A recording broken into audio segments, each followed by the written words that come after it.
Hi there. My name is Dr. Waller, expert in the English language. I am providing videos for you today to help you advance in your English learning. I believe that if you follow carefully the instructions laid out for you in these videos, you will advance in your English, and today that means mastering the past simple. A quick word on language levels. Is this video right for your level? This video is for A1, A2, B1 and possibly B2. At the level A1, this is learning. It is new material. Go slow and repeat the videos as needed until you have learnt the material. Do it once, then leave a pause and come back later, the next day possibly. Take notes. At the level of A2, this is both learning and consolidation. Repeat the videos as required. Take notes. As B1 and possibly B2, this is consolidation. It should go quite quickly, but take notes on elements you didn't understand or didn't know, like irregular verbs, for example. My mission is to make your language better. To begin, I want to ask the question, what is the past simple used for? The answer is that it describes finished events in the past. A question I often hear is, do we call it the preterite, the past simple, or the simple past? The answer? You can call it any of these. Personally, I prefer past simple. But why, Dr. Waller? I'll tell you that at the end of the presentation, if you're good. This presentation is divided into 4 sections. First, we will deal with the rule, regular verbs. Then we'll deal with the exceptions.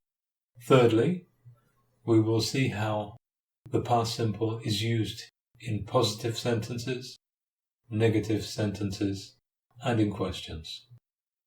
And at the end, there will be a final exercise to consolidate everything we will have learned together. Let's go. To begin, regular verbs. Now, I want you to look at these sentences. Read them aloud after me. 1. I played football yesterday. 2. He washed his car last Saturday. 3. As a child, he wanted to be a doctor. Now you must identify the past simple verbs. What past simple verbs can you see? Sentence number 1. Played. Sentence number 2. Washed. Sentence number 3. Wanted. Okay, so far so good. I'm sure you got those. To summarize, so we can see how the past simple is formed. You take the infinitive to play. From that we get the present form, played. Let's look at some more examples. 1. I only worked 4 days last week. 2. He finished all the cake yesterday. What a piggy! 3. Jenny lived in Spain when she was young. So, past simples. Number 1. Worked. Number 2. Finished. Number 3. Lived. But hold on a minute. Hold on a minute. I think I can see one more. That's right, was. There we have it, our first irregular verb. Again, from the stem work, you simply add ed to make worked. From finish, we get finished. From live, we get lived.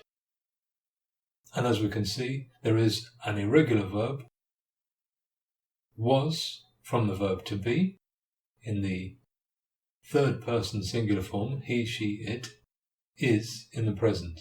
He is becomes he was.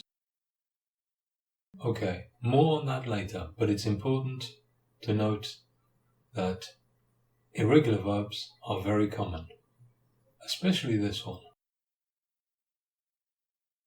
So let's look at the pronunciation of regular verbs.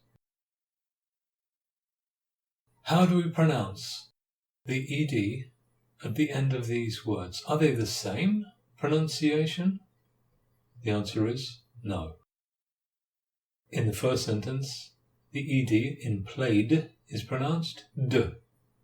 In the second sentence, washed, it is pronounced t. In the third sentence, it is pronounced id, an extra syllable. Now, if you didn't hear that, go back and listen until you can identify clearly the sounds d, t, and id. There are two main distinctions in these three verbs. The first one, id, is very different because it's an extra syllable, id. The other two, t, d, actually sound quite natural in the context, as I will show. So when is ed pronounced id? Answer: after the sounds t and d. So you can see there is a clash here. You simply cannot contract after the sound t and d. Let's look at some examples of ed pronounced as id. Wanted, wanted. You simply cannot say wanted or need. You have to pronounce the extra syllable. Repeat. Wanted, needed, intended. Guarded, bombarded, started. Avoided, rented, derided.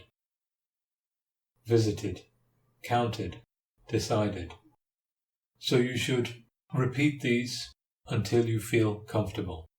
Note that with the verb decided, you simply add the d, not ed, because decide ends in a d already. Next question, when is ed pronounced t? The answer: after the sounds sh, ch, k, f, s, x, p, g. As I said, don't worry too much about this. You don't need to note. It is quite intuitive. As soon as you pronounce some examples, you will see it follows naturally. So let us look at some examples of ed pronounced as t. Washed, watched, kicked. Now, it is simply easier to say washed than it is to say washed or watched. Native speakers go for convenience. Washed, watched, kicked.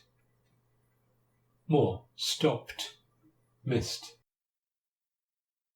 mixed, laughed. So you should repeat these over and over until you feel comfortable. When is ed pronounced d? The answer: after the sounds n, r, j, l, v, w, z, or y. Examples: happened, offered, bagged. Judged, lived, followed. Filled, amazed, played.